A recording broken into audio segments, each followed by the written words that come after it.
Organza ഫാബ്രിക്കിൽ വരുന്ന നല്ല ബ്യൂട്ടിഫുൾ കളക്ഷൻസ് ആണ് ഇന്ന് വരുന്നത്. പേസ്റ്റൽ കളർ പാലറ്റിലും ഫുൾ ബോഡിയിലും ആപ്ലിക്കോക്കിലാണ് സാരി വരുന്നത്. നല്ല എലഗന്റ് ആൻഡ് ക്ലാസി ആയിട്ട് നമുക്ക് ഡ്രേപ്പ് ചെയ്യാവുന്ന പാർട്ടി വെയർ സാരീസ് ആണ്. ഫസ്റ്റ് സാരിയുടെ കളർ പറയുകയാണെങ്കിൽ പേസ്റ്റൽ പീച്ച് ആണ് സാരിയുടെ കളർ വരുന്നത് കേട്ടോ. അതൊരു നല്ല പാറ്റേണിലാണ് ഫ്ലോറൽ ആപ്ലിക്കോക്കിലായിരിക്കും സാരി വരുന്നത്. ഒരു സ്കാലപ്പ് ഫിനിഷിലായിരിക്കും ബോർഡർ വരുന്നത്.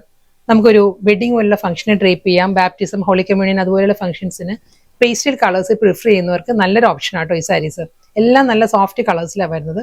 അതും ആ സെൽഫ് കളറിൽ തന്നെയായിരിക്കും ഒരു ആപ്ലിക്കോക്ക് വരുന്നത്. ഈ സാരി ഇപ്പം പീച്ച് ആയതുകൊണ്ട് പീച്ച് ടോണിൽ തന്നെയാണ് ആ ഒരു ഫ്ലോറൽ ആപ്ലിക്കോക്ക് വരുന്നത്. അതും ഡിഫറെന്റ് പാറ്റേണിൽ വർക്ക് വരുന്നുണ്ട്. ഞാൻ ഓരോ സാരിയും ഡീറ്റെയിൽ ആയിട്ട് കാണിക്കും. ഫസ്റ്റ് സാരി ഈ ഒരു സ്റ്റൈലിലായിരിക്കും. ഫുൾ ആ ഒരു ഫ്ലോറൽ ഡിസൈൻസിൽ പേസ്റ്റൽ പീച്ചിൽ തന്നെയായിരിക്കും വരുന്നത്.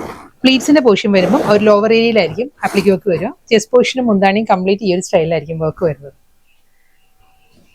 അതിലൊരു ഫ്ലോറൽ എംബ്രോയിഡറി വർക്ക് വന്നിട്ട് അതിൽ ആ ഒരു ഗോൾഡൻ ടിഷ്യൂ ക്ലോത്ത് വെച്ചിട്ടായിരിക്കും ആപ്ലിക്കോക്ക് വരുന്നത്.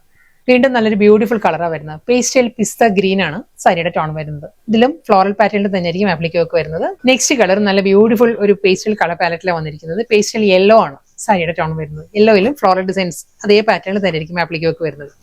സെയിം സ്റ്റൈൽ നല്ല ബ്യൂട്ടിഫുൾ സാരീസ് ആട്ടോ. എന്താണ് ബ്ലൗസ് കളർ മാറിയിട്ടുണ്ട്. ലാവൻഡർ പേസ്റ്റൽ ലാവൻഡർ ആണ് നെക്സ്റ്റ് സാരിയുടെ കളർ വരുന്നത്. ഫ്ലോറൽ ഡിസൈൻസ് എല്ലാം സെയിം പാറ്റേൺ തന്നെ കേട്ടോ. ആപ്ലിക്കോക്ക് വരുന്നത് ഫുൾ അതേ സ്റ്റൈലിൽ തന്നെ എംബ്രോയിഡറി വർക്കിലായിരിക്കും. ലാവൻഡർ ടോണിൽ തന്നെയുള്ള സെൽഫ് എംബ്രോയിഡറി വർക്കിലാണ് വിത്ത് റണ്ണിങ് ബ്ലൗസ്.